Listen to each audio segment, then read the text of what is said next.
Assalamualaikum warahmatullahi wabarakatuh. Alhamdulillahilladzi hadana li hadza wa ma kunna linahtadiya laula an hadanallah. Laqad ja'at rusulu rabbina bil haqqi wa nudu antil kumul jannatu uristumuha bima kuntum ta'malun. Asyhadu an la ilaha illallah wa asyhadu anna Muhammadar Rasulullah sallallahu alaihi wasallam wa ala alihi wa ashabihi amma ba'd. Alhamdulillahirabbil alamin. Alhamdulillah jazakumullahu khaira. Alhamdulillah jazakumullahu khaira. Para saudara semuanya, alhamdulillah kita oleh Allah masih diberikan banyak sekali nikmat. Wa in ta'udu nikmatallahi la tuhsuha. Dan jika kalian menghitung nikmat Allah, la tuhsuha, niscaya tidak akan bisa. Niscaya kalian tidak akan bisa. Hal itu menunjukkan ya, nikmat dari Allah yang diberikan kepada kita itu sangatlah banyak, sehingga tidak bisa dihitung. Salah satu nikmat dari Allah yang diberikan kepada kita masih diberikan nikmat hidup. Kita masih diberikan nyawa, masih bisa menjumpai tahun 2025 ini, menjumpai bulan Ramadan tahun 2025 ini. Ini ya termasuk nikmat yang besar, nikmat yang pol. Kita bisa menjumpai tahun 2025 ini. Namun yang perlu kita ketahui, semakin kesini, dari tahun ke tahun, dari zaman ke zaman, ujian dari Allah itu ya semakin besar, semakin berat, dan juga semakin banyak. Sesuai dengan dalilnya, la ya'ti alaikum zamanun illalladzi ba'dahu sarrumin. Yang artinya tidaklah datang suatu zaman pada kalian kecuali zaman sesudahnya itu lebih jelek, lebih buruk daripada zaman sebelumnya, atau dari zaman yang sudah dilewati seperti itu. Hal ini menunjukkan ya, tahun 2025 ini akan lebih jelek dari tahun 2024. Ini dalam urusan agama, dalam urusan moral seperti itu. Mungkin dalam urusan keduniaan ya, dari tahun ke tahun semakin maju, semakin modern. Misalnya dalam urusan komunikasi, sekarang orang itu ya bisa komunikasi dengan mudah. Orang beda tempat itu ya bisa saling komunikasi. Zaman dulu ya tidak bisa. Sekarang rapat itu ya tidak harus bertemu secara langsung tatap muka, bisa rapat dengan online. Ini contoh maju dalam hal komunikasi. Kemudian dalam urusan transportasi misalnya, kendaraan sekarang juga makin banyak, makin cepat, makin super cepat, malah bahasanya seperti itu. Orang bisa pindah dari satu kota ke kota lain, dari satu negara ke negara lain itu ya sudah sangat cepat, hanya hitungan jam seperti itu. Itu karena kemajuan di bidang transportasi di zaman sekarang. Namun dalam urusan agama, dalam urusan moral, semakin kesini, semakin maju zaman itu semakin menurun moral dan juga agama, semakin jelek seperti itu. Semakin kesini semakin banyak kemaksiatan, semakin banyak kejelekan, semakin banyak pelanggaran itu ya terjadi di mana-mana. Banyak pembunuhan, ada oknum yang mungkin punya power, punya kekuasaan, kemudian membunuh pada sipil yang tidak salah. Kemudian ada orang tua yang dibunuh oleh anaknya sendiri. Kemudian ya ada anak sekolah yang hamil di luar nikah, kemudian menggugurkan kandungannya, membuang bayi yang telah dilahirkannya. Kemudian ya dalam urusan transaksi ya juga semakin merajalelanya riba, munculnya judi-judi online dan lain-lain.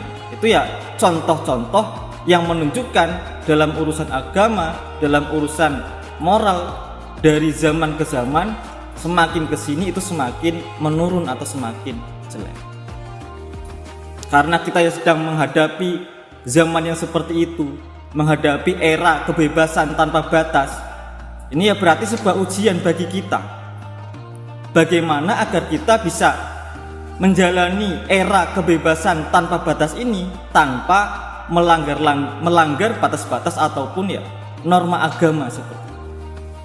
Maka ya kita perlu melakukan upaya untuk menghadapi ini semua. Karena ya tidak langsung ya era ini menjadi lawan kita, menjadi tantangan bagi kita. Seumpama digambarkan ini adalah pertandingan sepak bola, ketika kita tidak mempersiapkan permainan yang cantik, ya kan? Permainan yang baik, pertahanan yang baik, ya kita akan kalah. Nanti ya bisa terbantai 4-0, terbantai 5-2. Kita akan kalah. Termasuk ya dalam menghadapi zaman sekarang, ketika kita tidak ada upaya dalam hal kebaikan, kita juga akan kalah. Bisa jadi ya kita akan tergerus, terbawa arus dalam hal kejelekan-kejelekan tersebut seperti. Maka dari itu ya untuk menghadapi era bebas tanpa batas ini, kita harus mengupayakan dengan meningkatkan karakter luhur. Di antaranya yang pertama ya kita supaya bisa hobi mengaji atau hobi mencari ilmu. Dengan kita hobi mengaji, hobi mencari ilmu, sering mendatangi pengajian-pengajian, utama ya mengaji Al-Quran dan Ahadits, insya Allah ya kita akan menjadi pribadi yang lebih baik. Kita akan tahu bagaimana karakter-karakter yang baik. Karena ya hal itu ya sudah dijelaskan di dalam Al-Quran dan juga Al-Hadits seperti. Kita di Al-Quran ya dijelaskan manusia yang baik itu seperti apa, perbuatannya seperti apa, sifatnya seperti apa. Kemudian di dalam Al-Hadits juga banyak menceritakan bagaimana sifat-sifatnya Rasulullah, contoh-contoh yang diberikan oleh Rasulullah, yang itu semua insya Allah bisa menjadi contoh dan juga menjadi tauladan untuk kita. Jadi salah satu upaya yang pertama adalah mencari ilmu atau hobi mengaji seperti itu. Kemudian upaya yang kedua yaitu hobi mendengarkan nasihat. Kita sebagai manusia, salah satu tantangannya adalah dengan adanya keimanan yang kadang naik dan juga kadang turun. Al-imanu yazidu wa yanqusu. Keimanan itu kadang bertambah atau naik dan kadang turun atau berkurang. Maka ya untuk meningkatkan kembali keimanan kita, salah satunya kita harus senang, hobi mendengarkan nasihat. Insya Allah dengan kita hobi mendengarkan nasihat, kita bisa mengambil hikmah dari nasihat itu. Kita bisa menjadi orang yang lebih baik, orang yang lebih ingat kepada Allah, orang yang lebih dekat dengan Allah, sehingga kita bisa menjadi pribadi yang lebih baik. Bisa terhindar juga dari kejelekan-kejelekan, bisa terhindar dari kemaksiatan-kemaksiatan seperti itu. Maka ya ketika ada nasihat ya, kita supaya memperhatikan, kita bisa mengambil hikmah dari nasihat itu.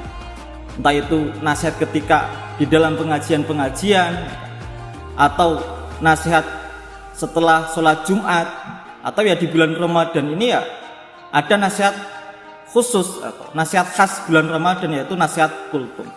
Ya monggo ketika ada nasihat kita supaya bisa mengambil hikmahnya, mengambil kebaikannya seperti itu. Jadi upaya yang kedua adalah hobi atau senang mendengarkan nasihat. Kemudian upaya yang ketiga yaitu bergaul dengan orang solih, orang baik. Dengan kita bergaul dengan orang solih, insya Allah kita akan terbawa ke arah yang solih, ke arah yang baik juga seperti itu. Karena ya teman bergaul itu sangat mempengaruhi pada diri kita juga. Tidak menutup kemungkinan ketika seseorang itu ya bergaul dengan orang yang kurang baik, ya nanti ya bisa terbawa arus sehingga ya terpengaruh dalam hal yang kurang baik itu. Ada sebuah hadis yang berbunyi, artinya perumpamaan teman yang baik dan teman yang jelek itu seperti penjual minyak wangi dan juga pandai besi.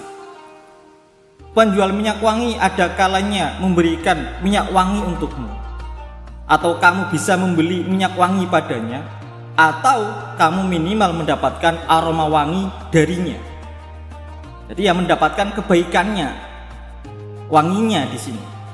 Sedangkan pandai besi ada kalanya memberikan percikan api yang akan membakar bajumu, atau kamu akan mendapatkan aroma tidak sedap darinya.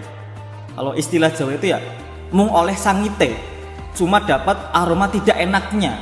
Itu kalau bergaul dengan pandai besi, dengan orang yang tidak baik, nanti ya bisa jadi ya kebawa-bawa tidak baik seperti itu.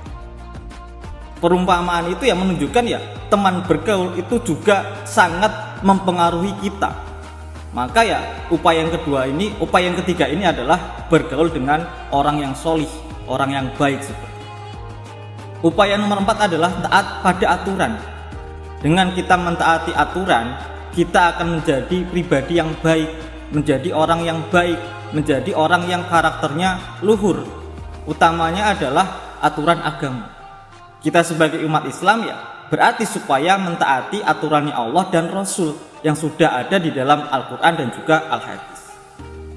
Wa may yuti'illaha wa rasulahu yudkhilhu jannah. Barang siapa yang taat kepada Allah dan Rasul, maka Allah akan memasukkannya ke dalam surga.